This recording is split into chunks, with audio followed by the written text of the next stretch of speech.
Aloha and welcome to Resist with Joy podcast, where we amplify the voices of everyday people and empower our listeners to engage, show up, and become the policy shapers of tomorrow. I'm Tina Marie. I'm Martina, and we're so blessed to have Savannah here today for another strategy session. So welcome, Savannah, coming out from behind the scenes. She's a big part, or she's a third part of our small group for the Resist with Joy podcast. So hi, everybody. Hi, Savannah. We really could not put this podcast together without her. She is literally our tech savior, our social media savior. She edits everything, and I'm just so appreciative of her. So we couldn't do this without her. Yeah. And just last week, there we wouldn't could be not anything without you guys. So, but last week is a really good example. We couldn't record last week. We just had a hurricane go by. Lala got us in a lot of trouble, especially our region, the Ka'u, that got hit hard. So we skipped last week's recording, and we usually post on Wednesdays. So on Tuesday night, Savannah comes up and says, hey, I came up with something new, or have a post for tomorrow. Can you guys check it out? And it was perfect for the moment, and really full of resources, by the way, like hands down to you. Yeah, it was perfect. All right, so we're meeting today, and we brought everybody together because we want to talk strategy. And Should we I have dive some right ideas. into the strategy? What's that? Should we dive right in? Dive right in. Let's do it all together. What?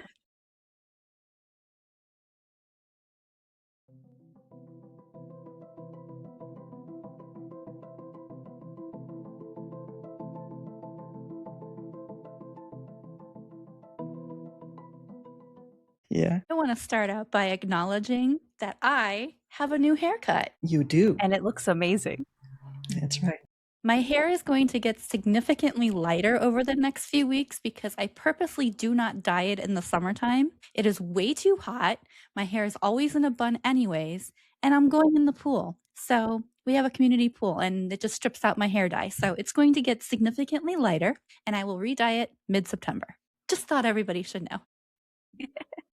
Yeah, everybody should know it's really hot here, and we all have a bun somehow. Actually, Savannah cut her hair the other day too, so we all look a little different today. Yeah, it's very hot, so we have to put our hair in a bun or cut it because we can't manage our hair in humidity and whatnot. Anywho, that's the top of the news for today. Big problems. Well, we're past the primary. It was 2 weeks ago, wasn't it? On the 8th, 8/8. And there was some analysis within our group that we work with Indivisible. And it ties into our podcast and our efforts to create a different way of bringing information to the voters. At this point today, I guess not many people listen to what we have to say, but we have some really cool interviews coming up. We posted our first interview last weekend. And it's a really interesting interview or conversation with someone who was in national security, and he worked for the Department of Defense. So we have a lot of plans, and now we just want to strategize how we can think bigger. And is it possible to create independent media in Hawaii? When we look at the mainland, that's where we get lots of our information from. We see that independent media is just thriving, and we kind of dream about having something similar in Hawaii. What do you guys think about that idea to just make something work here in Hawaii? And we don't know how shape and form and size, but as an idea, what do you guys think? That is the entire reason I'm here, because I want to be able to be in a position to teach everybody what I know and what I've learned and what confuses me and how we can overcome it and strategize on how we can do better. Yeah. I get most of my news from independent media. And at this point, specifically with the storms going on right now, ended up on some weird rabbit hole where Fox News was involved. Not that anybody should be listening to Fox News in the first place, but their weather station is out here and they don't know anything about Hawaii. They have people talking about, like, their on-island reporter at the moment is talking about the volcano in Maui is exploding. So the mainstream media doesn't know anything about what's happening on the island. They don't even know that that's two different islands. There's not a volcano in Maui. He was referring to Kilauea. So if we can't trust the mainstream media to even know what's happening or geography, we need somebody physically here to figure that kind of stuff out. It's really sad that he's referring to a volcano on a different island when it's actually here. That's really sad. And he was standing here. He's in Kona right now. He's physically on island, but doesn't know what he's talking about. It was great. Yeah, dumbification of the citizens, it's like make them more stupid. Watch Fox News, make them more stupid. And, if we would have everything up and running the way I envision it, you would grab a clip like this and you throw it. Like, I've never done it. I only watch other people do it, how they stand in front of the camera and then point into the background. I would have to learn all of that. Maybe I'm not going to be that person doing it, but maybe we get a team together that could make the rapid response. That's what we would need here, rapid response to someone making completely different, bring stupid information or disinformation to legacy media. And is that possible? And that's really the question. And what do we have to do to get bigger? And so what would be the next step we should take if we want to make this happen? What you just described is what's called a correspondence. So you have people that are located in different areas on the island that would be like the representative of that area, essentially. And you see it a lot on The Daily Show. You have correspondents where they go out into the field and they do interviews and whatnot and bring back those segments and talk about it. And that's exactly what we could do here, is we could have Resist with Joy correspondence. Okay. So, we would have a wider network of correspondents that would, but specific to this, if Fox News brings out disinformation, there should be a rapid response, and doesn't mean have to be a correspondent. It would just be us sitting at homes like, what kind of information is that? I mean, it's two different islands, it's like, I don't think we need a correspondent to push back on this disinformation. But the idea is have correspondence and a rapid response. So it's two different things we would have to develop. Rapid response for dummy stuff we hear about the islands. I remember in 2018 when we had the lava rivers, when the eruption was at Kilauea. I mean, it was constantly on CNN. I remember that this one reporter, they didn't have anything else to talk about. Everybody thought the whole island is on fire. I mean, we're all gone at that point, right? And of course, it would be great to have some kind of, you could say, legacy media of Hawaii in like Hawaii News Now. And we have on the Big Island, we have Big Island News. There are outlets, but they're not satisfying me at all. And so I think, especially in the political sphere, there has to be something different. Yeah. I'm even starting to see people come out with conspiracies and say like all of the bad weather that the South and Ocean View has experienced from the last hurricane, it was man-made weather. And I'm like, if anybody has the ability to control the weather, can you please send them to Waikoloa and give us cloud cover between the times of 12 p.m. and 5 p.m. and give us a consistent light, cool breeze throughout the day? I would genuinely appreciate that. But if we could go back to what the primary showed us. Primary had 30% voter turnout. I believe the number was 700,000 people in Hawaii got a ballot, and then only 30% of those 700,000 returned the ballot. Does that sound right? Yep, that sounds right. And in some of those races were already determined because, especially for council races, if a candidate received over 50% of the vote, that already guarantees them a seat. So they're not going to go in November. You won't see them on the ballot. So basically, some of the races have already been determined. Mm-hmm. And people that get their ballots in November will not be able to vote one way or the other because it's already been determined. Yeah, when we did the analysis with the Indivisible group, it was about, what did the 70% of people do with that ballot? Well, they tossed it in a trash. That's very clear. But what was the stopper for them to actually fill it out?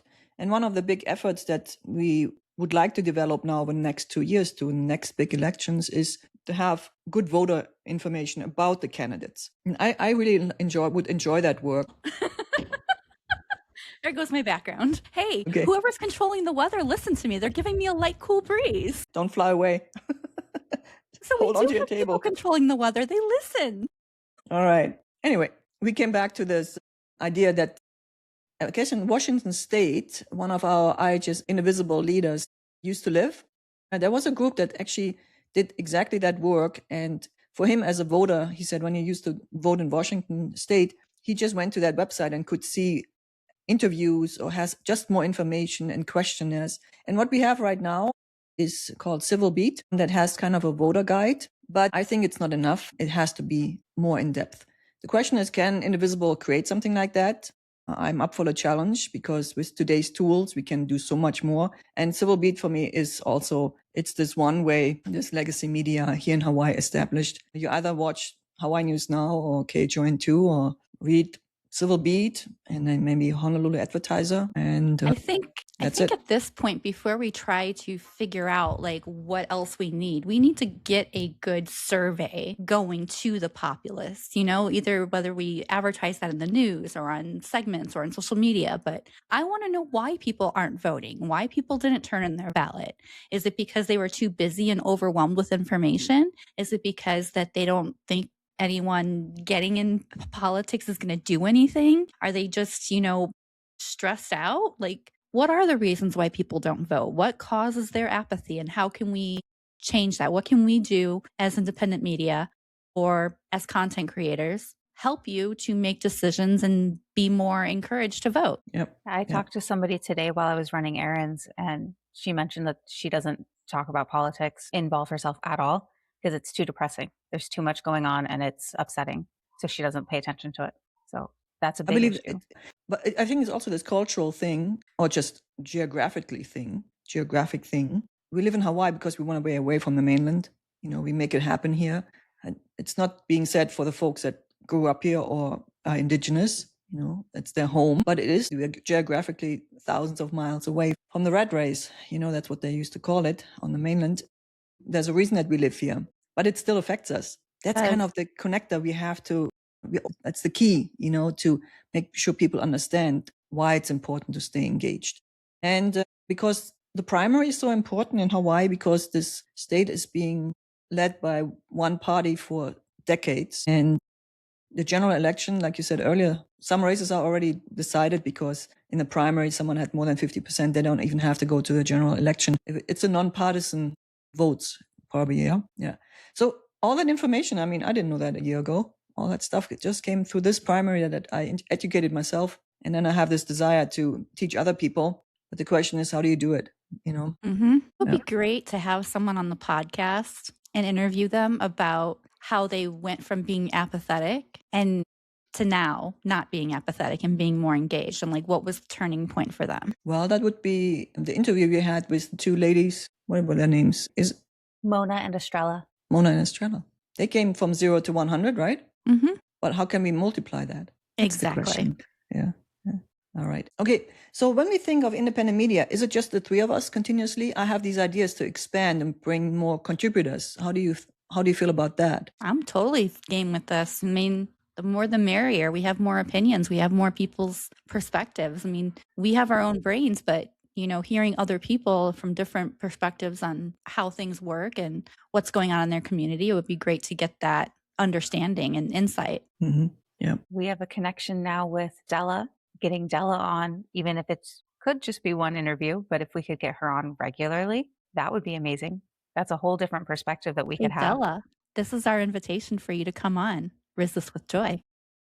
Della. Oh, she's not back in office now, right? Her career in a legislator is ended after 20 years because she ran for lieutenant governor.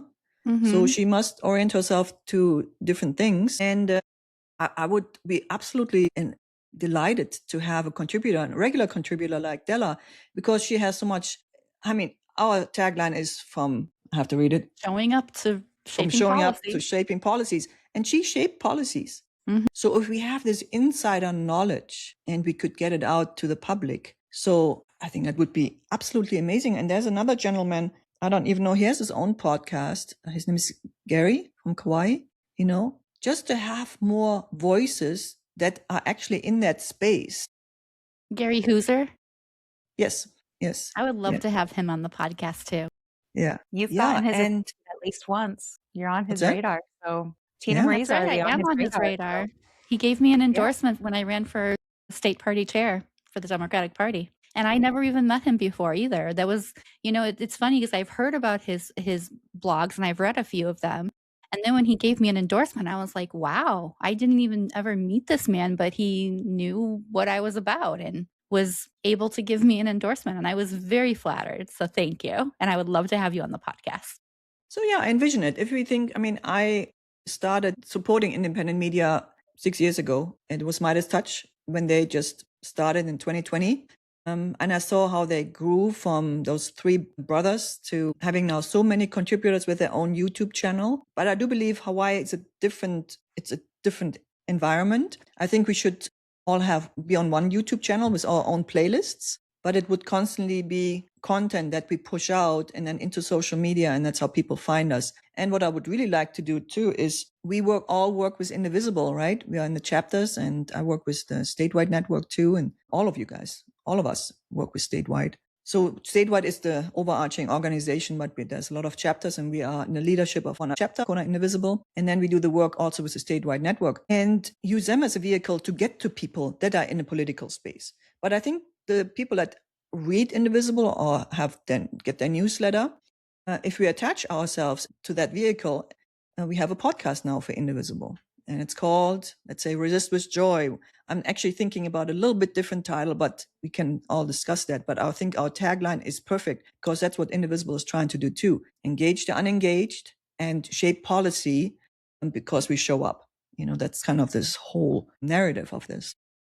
Wouldn't it be amazing? I had a thought earlier. Wouldn't it be amazing if we actually were able to get ranked choice voting and Indivisible becomes its own independent third party? That would be so cool. That's actually a slogan I would really like to implement for Indivisible. The website has actually a page, and it's all about the positions that Indivisible statewide network on all chapters, what we stand for. And when you read that, it's a PDF. I think it's 11 pages or something like this. The summary is on one of the pages, and then you can download the PDF. The idea here is one of the sentences that really stuck with me when I prepared this to be uploaded. I do a lot of website stuff. It said, this is our positions. If we would be a party, this is our platform. So it ties exactly into what you say, and I think we can run on that. We are an independent group, and we know it's going to be hard to change 50 years of Democratic Party in Hawaii.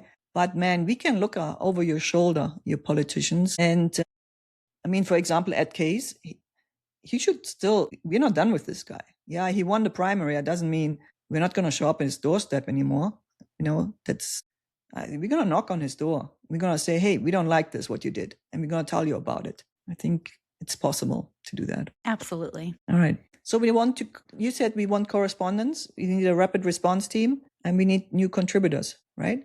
It would be cool to have 2 former legislators on the team. Yeah. And the correspondents could be from the different Indivisible chapters. So then we have different spots across the islands because we're already spread across the islands for all the different chapters. Then we could have insight coming from the different islands. So we get the local voices from everywhere. So people have more of an insight of what's actually going on their island. So they have the information we're trying to get out about the vote. We can't do that for the other islands as well as we can for the Big Island. But if we have the correspondents on the other islands, we can do it. They can be the bridge. Yeah. So that would be one way. Yeah, Indivisible would be the perfect vehicle for that. Yeah. Yeah. So let's pitch it to them. So if you want to be a correspondent, come email us. That's right. Yeah. Or we just hop on a Zoom with someone who's in the other chapter, say, hey, I heard this news. What's going on there? So we would just jump on a call. There's so many things we can do. This is all voluntary work. We have to see how the workload is. But I don't mind thinking big and, reach for the stars. Because I believe also this Hawaii environment is so fertile for this kind of information.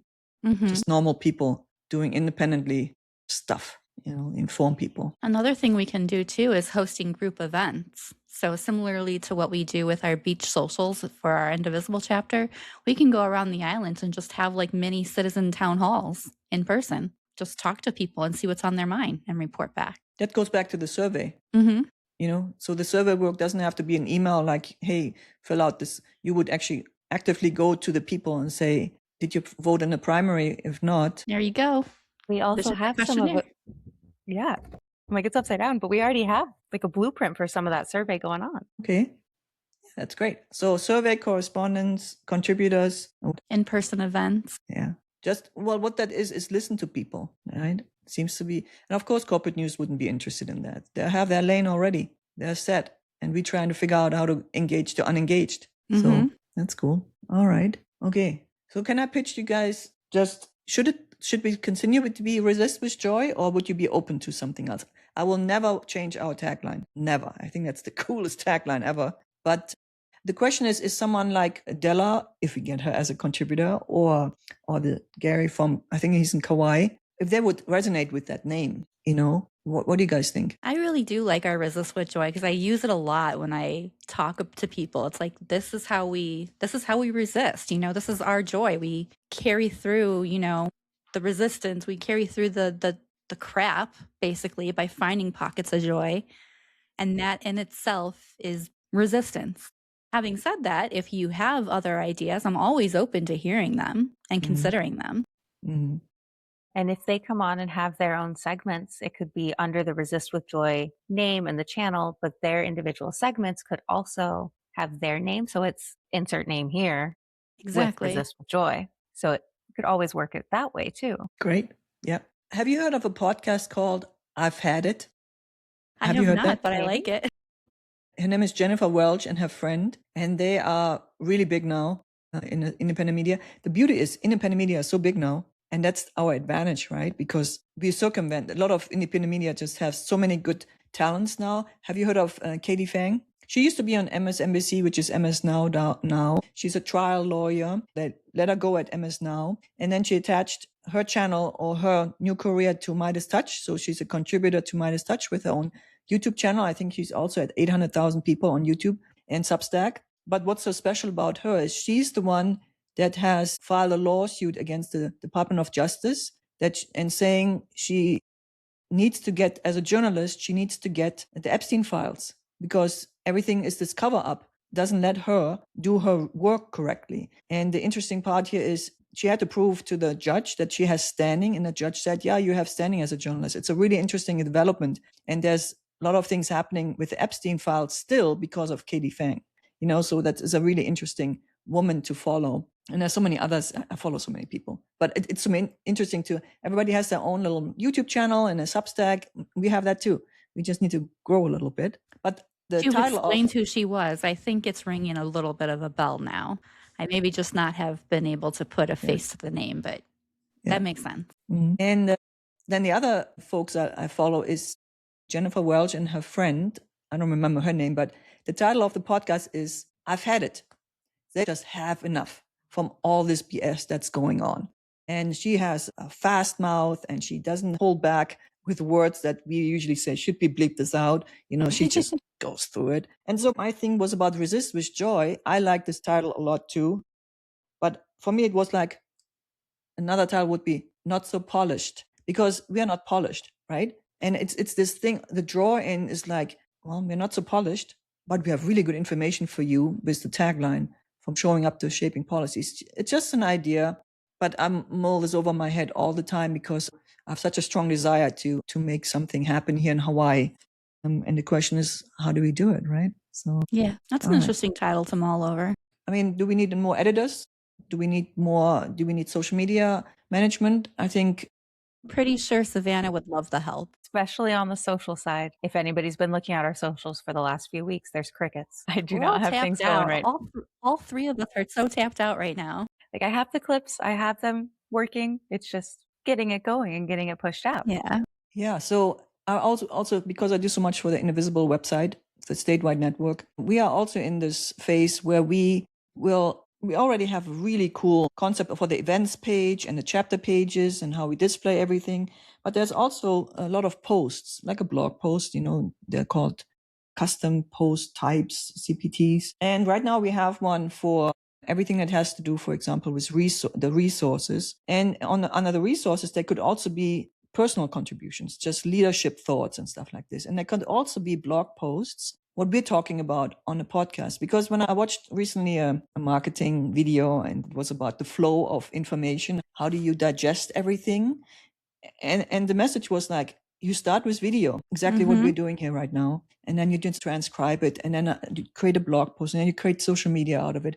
But the first step in the content creation space is us talking.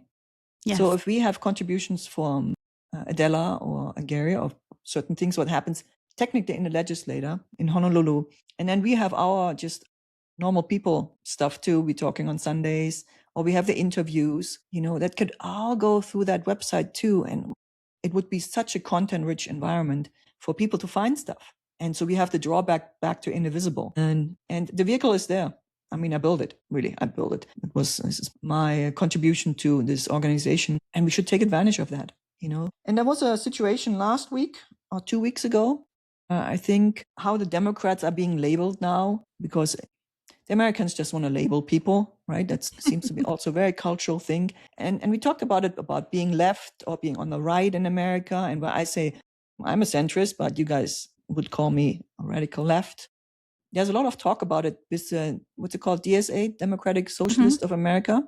Yes. So what happened 2 or 3 weeks ago, Civil Beat put out an article, and it was an image of Jared Keohokalole, and the title was something about, did he lose because he's a DSA attached, something like this. And when you read the article, it doesn't say that at all, but the title. And It's there was bait a lot and of switch. That's rage bait, essentially. Yeah, it was this. I talked to the media people. The one gentleman was Indivisible. He was so upset because he knew who wrote the article. He said the editor, the guy's editor, created the title, right, to make it debate and attaching that picture to it. And they were trying to write a letter to the editor or something like this. And I sat there and I'm like, see, if we would be strong in independent media, we could just slam that thing. And we would talk about it on the podcast. That's what happened. And then we create written content from that, social media content from that, et cetera, et cetera. And I think that's the way to go. What we do here right now with video and talking, and then we do specific topics, and then we create the content from there. And we're not going to be there doing the click and bait nonsense either. We're straightforward and we tell you exactly what we're talking about. Has Jarrett gone anywhere talking about that? No. That The we last know I of? heard is that this gentleman at Indivisible wrote something that was, we talked about it last Tuesday, so 6 days ago, and they wanted to get Jared to sign the letter too. I have no idea. I will have to follow up on that. But I'm just trying the whole information flow, right? It all goes back to Civil Beat, to the editor of Civil Beat. You shouldn't do this. And I would say, hey, we're going to build up ourselves so strong, we just punch back. And that's what I really like about, for example, Midas Touch. They just punch back against this fascist federal. Yes. And they do a good job of it too. Yeah, they're breaking through. Independent media is creating a narrative. And I wish I could just create also a narrative in Hawaii that certain things don't have to be certain ways. And I hope we come to it will not be Midas Touch. I have no desire to that. But I think we can do something to have an outlet for this gentleman at Indivisible to not think I have to write a letter to the editor. It's like, no, we have our own little source and we can shoot out information into the ether. We'll see. What if we get him and Jarrett on together to talk it over? Ooh. To talk about their feelings on it. Invite both of them. I like that. So I think in that case, I would ask Della, because Della and Jared used to be in the same workspace. Yeah. I think it's also about relationships, which we have some relationships, but it's always you have to ask someone else, to ask on the other island. But I think if we would bring folks that are in the legislature, we would have faster access to people. I can envision Della is not in the legislature anymore, but the next legislative session is coming up. So she would do once a week a roundup with Jared. What happened this week? So we have really good information from the inside. Think big. I'm on board with that. Great. As long as the board is blue. I knew how we lost connection and now we're back, but I think this is a good point for us to go ahead and close out the podcast. I want to thank everybody for watching and click all the buttons, subscribe, chat, share, do all the things. And thank you, Savannah and Martina, for being here with us. Thank you. Thanks for bringing me back on. Yeah, thank you for joining today. We will continue to strategize and reach out to the folks that we think would make a great collaboration for independent media. I always say Hawaii is a fertile ground, so maybe we can pull this off. Thanks, and we'll see you later. Aloha.